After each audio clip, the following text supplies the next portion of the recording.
hammalaringiz xush kelibsizlar.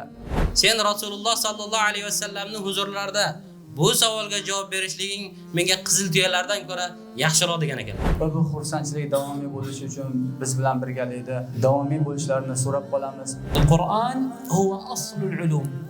Bu kishi Qur'onni qisqa muddatda yodlab tugatdilar, kelinsa hadingizni qabul qilib oling.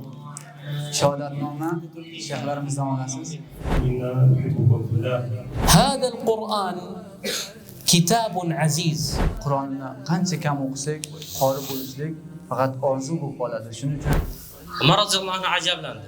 Sen shunday bir Makkaga bir qulni vali qilib kelding deganda, aslida bizni niyatlarimiz bundan ham oliy edi, bundan ham ko'proq bir vaqtgacha qorilar chiqib hadislarni yodlagan o'quvchilarimiz bo'lishi kerak edi. تعلمون القرآن وغدا ستعلمون هذا القرآن. Umdatul ahkom, Bulughul marom va Buxoriy Muslimni muxtasarini yodlashadilar. ya'ni juda ham bir xalifa bo'lgan. Shunga qaramasdan 19 dirham o'zlaridan keyin nima qoldi? Pul qoldi. O'nlagan o'quvchilarimiz Qur'onni tugatib hozir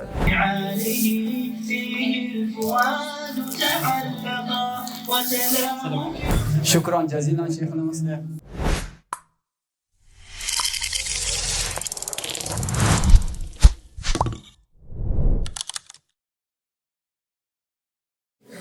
Alhamdulillah wahda wa salatu wa salamu ala man la nabiyya ba'da. اللهم علمنا ما ينفعنا وانفعنا بما علمتنا وزدنا علما وفقهنا في الدين. أما بعد، السلام عليكم ورحمة الله وبركاته.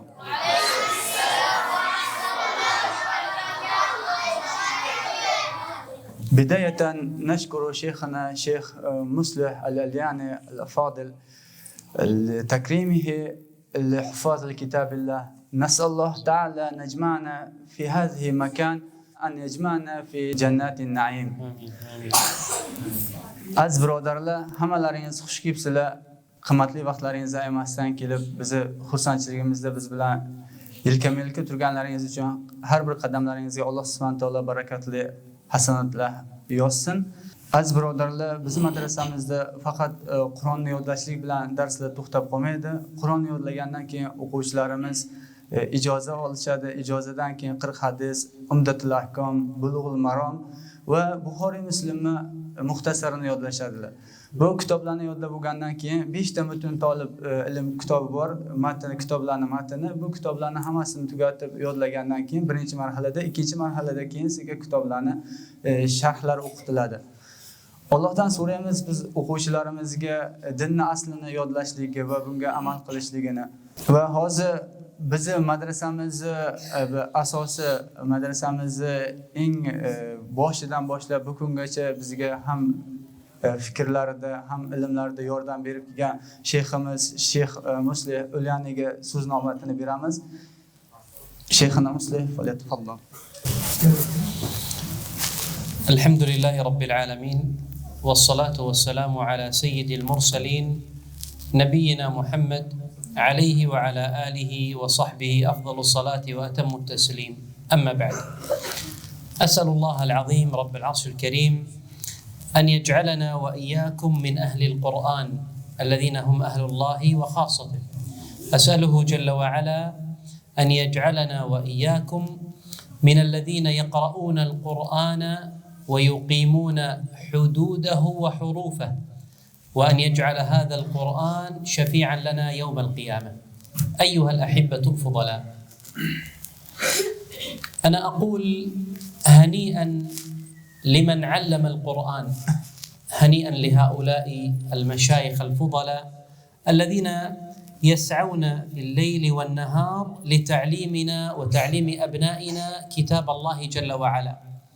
فالنبي صلى الله عليه وسلم أثنى عليهم وقال: خيركم من تعلم القرآن وعلمه. من خير الناس وأفضل الناس الذي يتعلم القرآن ثم يعلم القرآن، هذا من أفضل الناس إذا أخلص النية لله جل وعلا.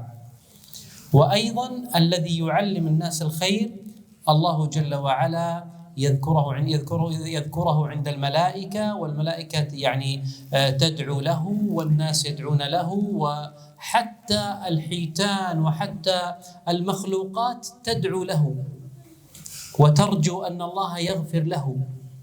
فلذلك أقول أنتم اليوم يا أبنائنا تتعلمون القرآن، وغدا ستعلمون هذا القرآن. الأمر الآخر إلى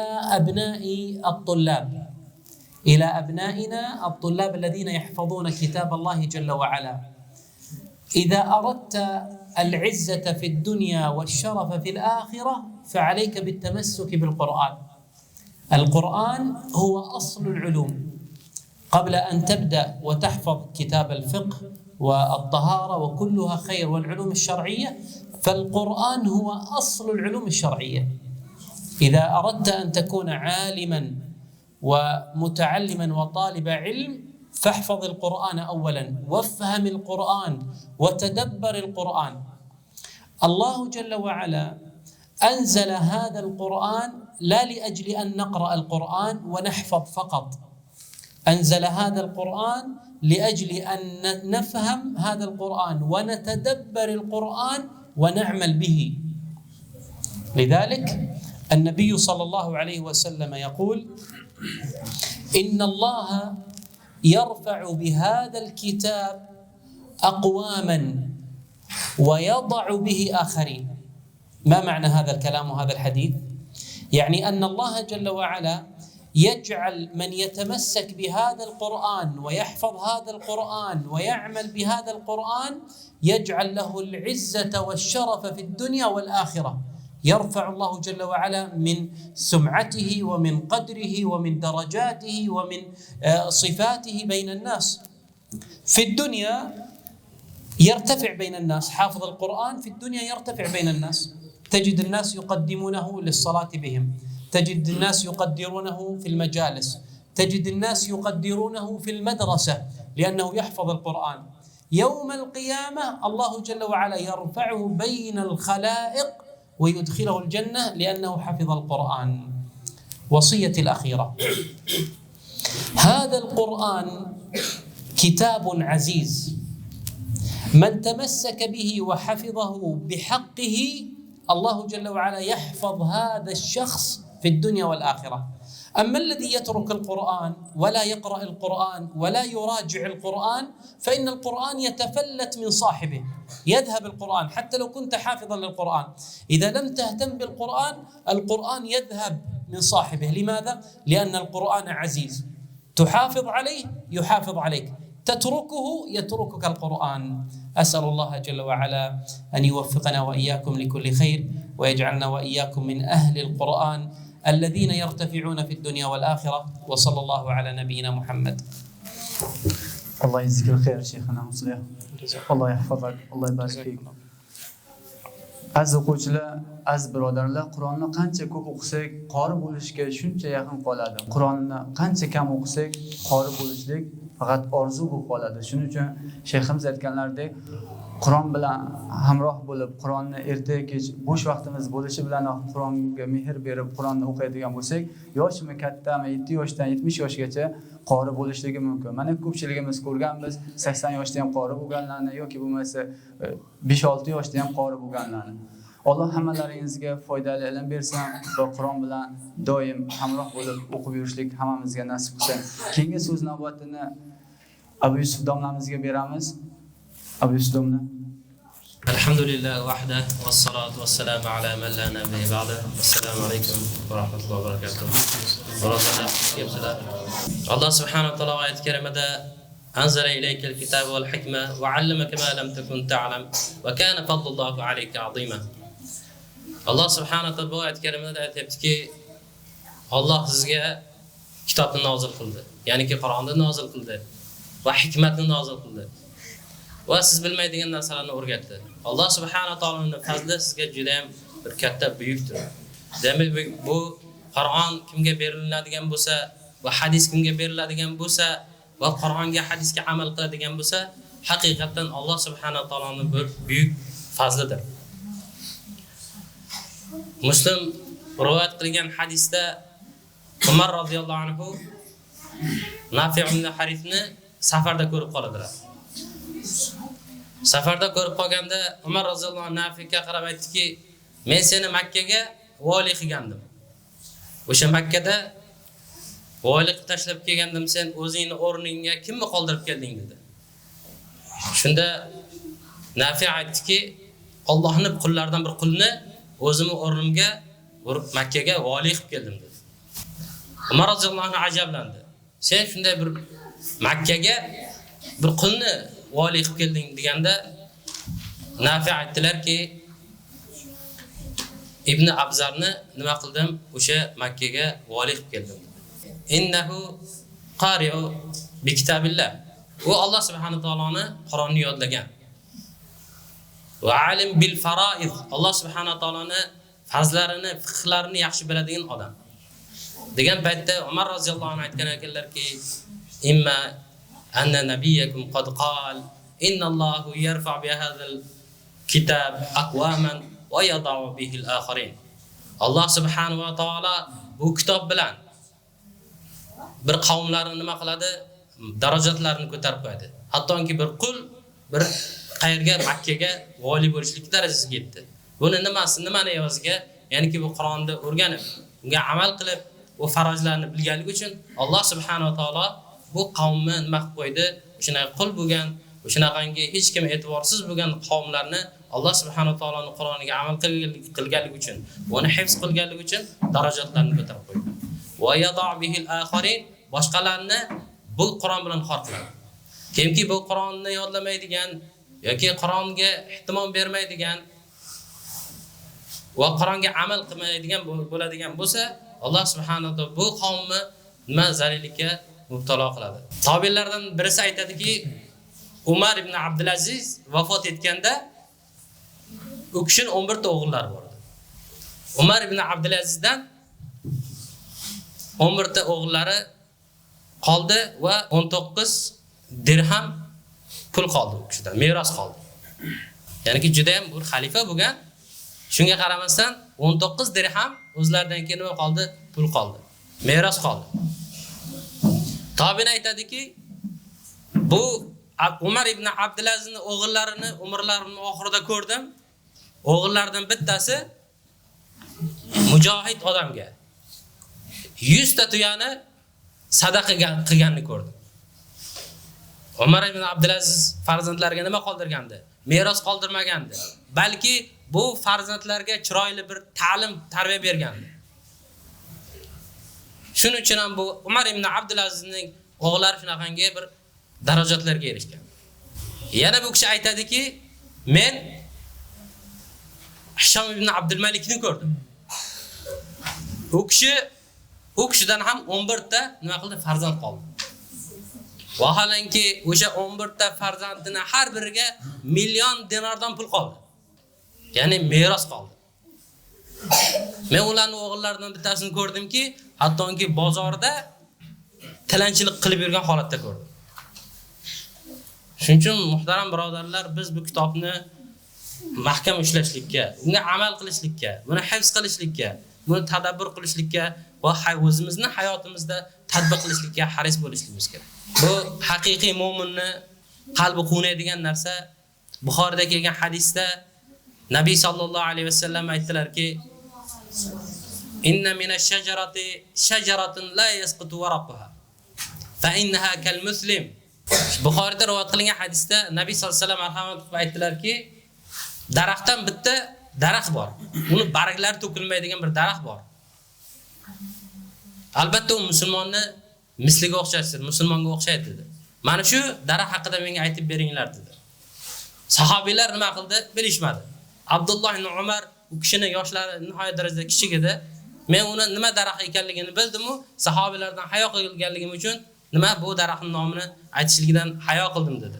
Shunda Umar roziyallohu anhu aytgan ekanlarki, sen Rasululloh sallallohu alayhi vasallamning huzurlarida bu savolga javob berishliging menga qizil tuyalardan ko'ra yaxshiroq degan ekanlar. Ya'ni haqiqiy mu'min mana shu farzandlarini hofiz bo'lganligidan, Alloh subhanahu va taoloning shariatiga yurganligidan, Alloh subhanahu va taoloning yo'lini, Rasul sallamning yo'lini mahkam tutganligidan ko'zlari quvonadi, qizil tuyalardan ham suyukliroq bo'ladi, muhtaram birodarlar. Shuning uchun bu Qur'onga nima qilishimiz kerak? Ehtimom berishimiz kerak. Haqiqatan Alloh subhanahu va taolo bu kimgaki va may yu'til hikmata faqat utiya khayran katira. Kimga hikmat berilgan bo'lsa, Qur'on, hadis beriladigan bo'lsa, haqiqatan Alloh subhanahu va taolo unga ko'p yaxshiliklar beribdi. Oxiru da'vana alhamdulillahi robbil alamin. Jazakumullohu xayron. Alloh rozi bo'lsin.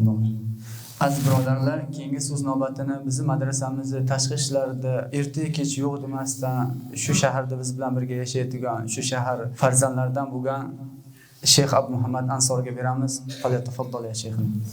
Bismillah, salatu wassalamu ala rasulillah wa ala alihi wa sahbihi wa mawala.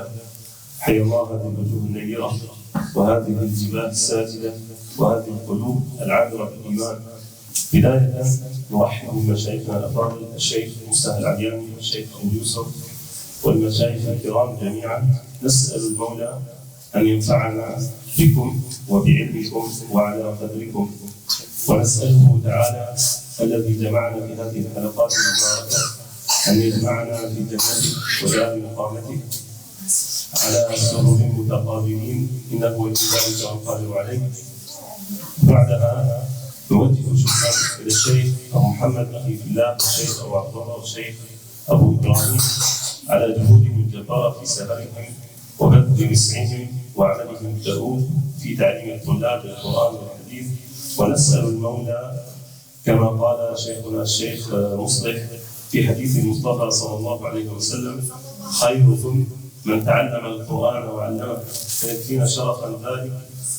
ثم نسأله تعالى أن يستعملنا في خدمة القرآن وأن نكون عونا لهم الذين كانوا المتسع من ذلك النفق والذين كانوا النور في ذلك الظلام.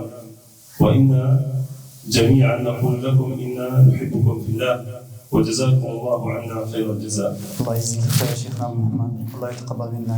Aziz birodarlar, haftamizdan yakun yasalishdan oldin biz bilan yelka-yelka turib xizmat qilgan ansorlardan bo'lsin, muhojirlardan bo'lsin yoki tashqaridagi birodarlarimiz bo'lsin, hammalariga alohida minnatdorchilik bildiramiz.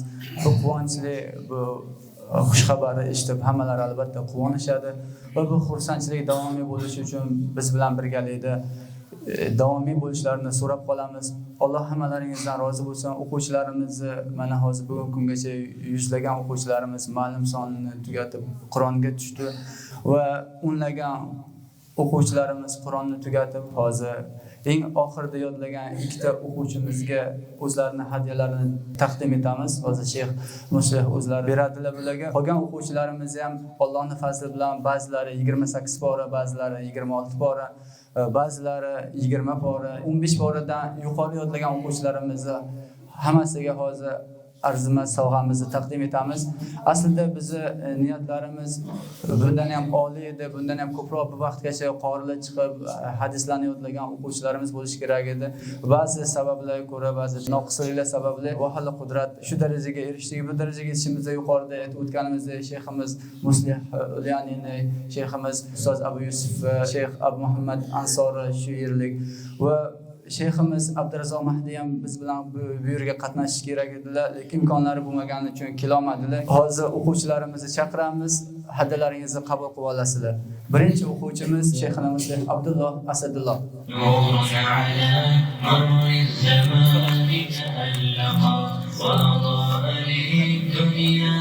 Shahodatnoma ozgina qo'shimcha hadya. Keyingi o'quvchimiz Sa'd. Bu kishi ham Qur'onni qisqa muddatda yodlab tugatdilar. Keling Sa'd, hadyangizni qabul qilib oling. Shahodatnoma shayxlarimizdan olasiz.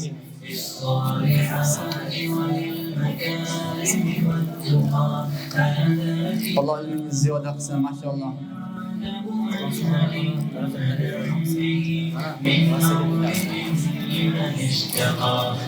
Keyingi o'quvchimiz Bilol Jobir 28 bor yodlagan. Keling.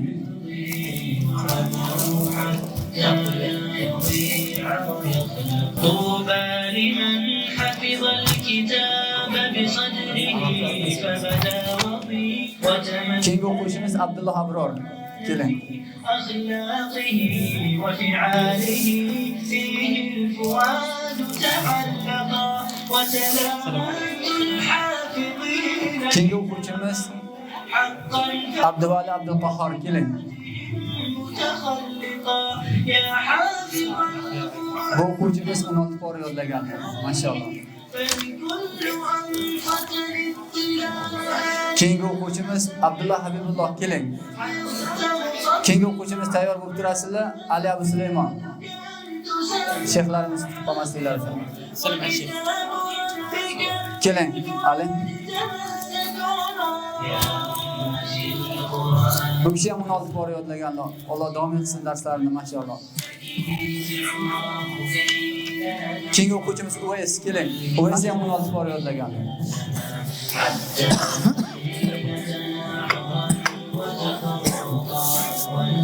Keyingi o'quvchimiz Habibulloh Ibrohim Habibulloh keling. 15 bor yodlaganlar. Endi 15 bor olaydi.